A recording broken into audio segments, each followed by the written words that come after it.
Dons. It's Jane. And Roya, back with another episode of CCTV. Freshmen, we hope you all had a great time at your retreat last week. Thank you to all the senior campus ministers for making it possible. Your next freshman information session will now take place on Monday, March 16th at 7:30 in the Claver Center gym. It's already March, which means Women's History Month has officially begun. Let's head off to Daniela with more information. Thanks, Roya. As you said, March is Women's History Month. So many stories involving women get overshadowed.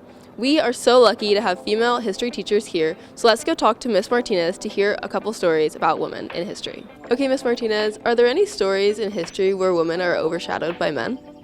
Yes, there are lots of stories. Two of my favorites are Sybil Ludington. She is a famous American Revolutionary hero.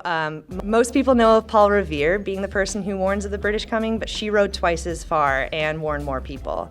Another famous person is Margaret Hamilton and other female coders that worked at NASA during the space race. Their work made it possible for astronauts to return home safely. Wow, thank you. Thanks, Miss Martinez. Now, off to Sophia.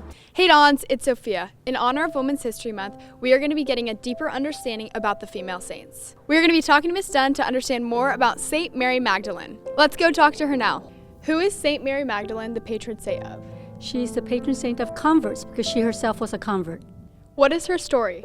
So she lived as a sinner before she met Christ, but then she went through a conversion, and after that she was totally devoted to Christ. In fact, she was the first person to see him outside the tomb after his resurrection. How can we see her role in the importance of our Women's History Month?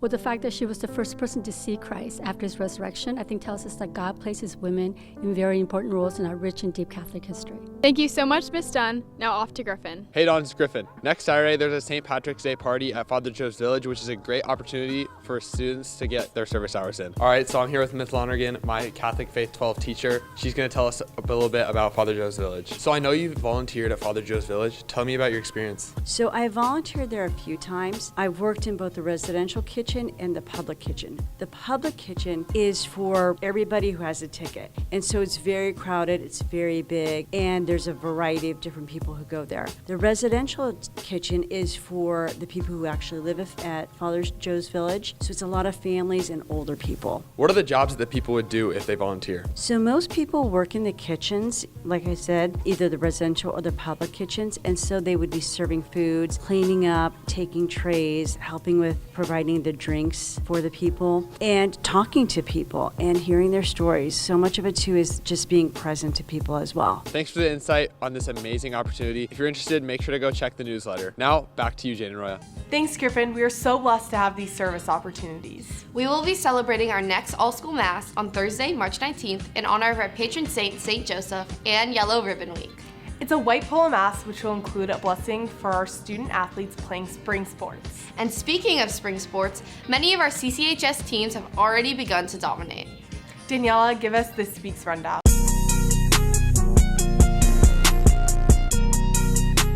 What's up, Dons? It's Daniela here with the CCTV Sports Rundown.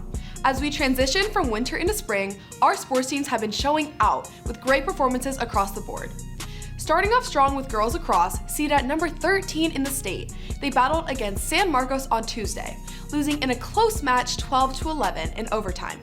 Tonight, they travel to play LCC, and tomorrow they take on the number 2 ranked team in California, Sacred Heart Prep, at home at 1 p.m.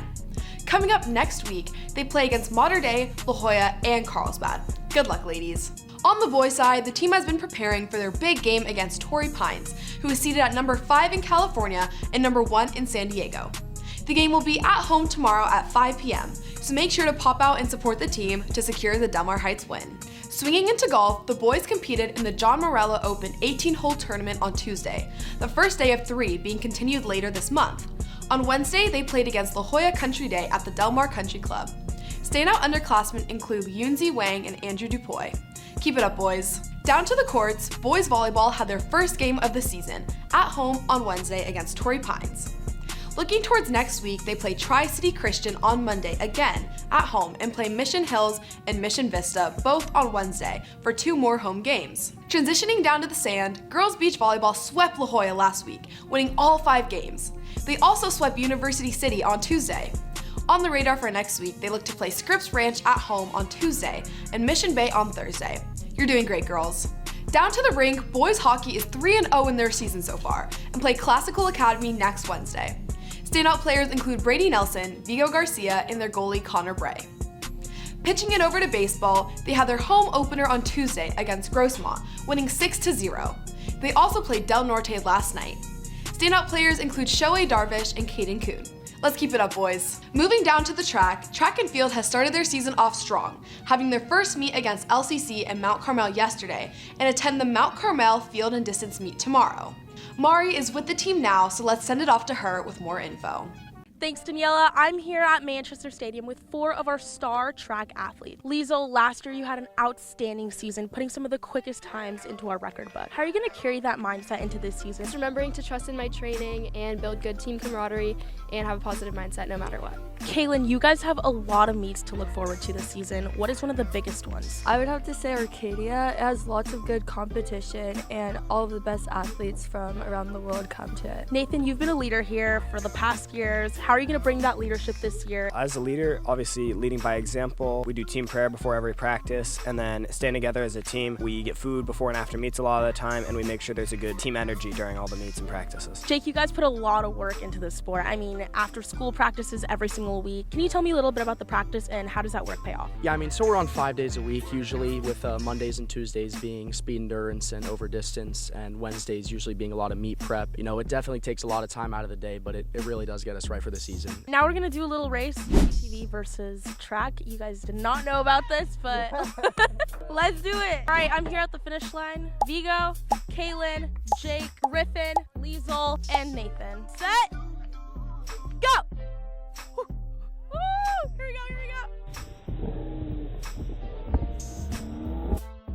Ooh! Thank you guys so much for that interview and good luck on the rest of the season. Now, back to the studio. Thanks, Mari. Swinging down to softball, the girls played Rancho Buena Vista in their first game of the season last Saturday, winning 3-0, with Mimi Botticelli recording 12 outs. They took on Poway on Monday and played Santana on Wednesday. They took on Mission Hills last night to round out the Cougar Classic tournament. Keep it up, girls. Racking up the points is boys tennis, beating Saints last week 13-5 and playing La Jolla on Tuesday. They also played Poway on Wednesday and Point Loma last night. Looking ahead to next week, they will be busy, facing Scripps Ranch on Tuesday, High Tech High School on Wednesday, and Saints on Thursday. You're doing great, boys. Diving into the pool, our swim teams had their first event of the season at La Jolla for the Western Relays, competing against high schools all around San Diego, and both the boys and girls swept the match. Yesterday, they faced La Jolla again for the first home match. Taking a look at our dance team, they left on Wednesday for Nationals, their last competition of the season in Long Beach. They are competing in 4 routines: lyrical, palm, contemporary, and jazz. We're rooting for you, girls. That brings us to the end for this week's sports recap. Check back in next week for another rundown.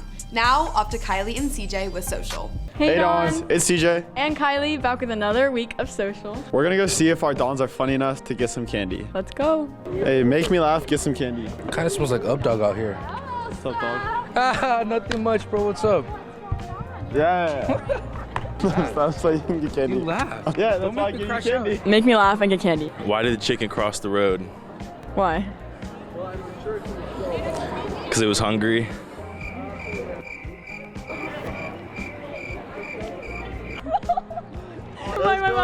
Fine. Make me laugh. I gotta show you my dance moves real quick. Make me laugh, get some candy. Why did the chicken cross the road? Why? To do his homework. Okay, make me laugh, get candy. Okay. Up high, down low, in heaven, 6, 7. Hey Favi, make me laugh, get some candy. You know Asia? Yeah? Hey, shut up. Hey. Make me laugh and get candy. Why did Elsa let the balloon go? Why? Cause like let it go. The song. Okay.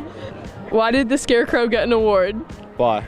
Because he was outstanding in his field. Hey Kylie, make me laugh. I think we've had enough jokes for today. That's a wrap on Social this week, guys. Now off to Brooke. Thanks, Kylie and CJ. This week's Club of the Week is Dancers Against Cancer. Let's go talk to the leader, Bianca Santamaro, to learn more about what this club does for our community. So, tell us a little bit more about your club.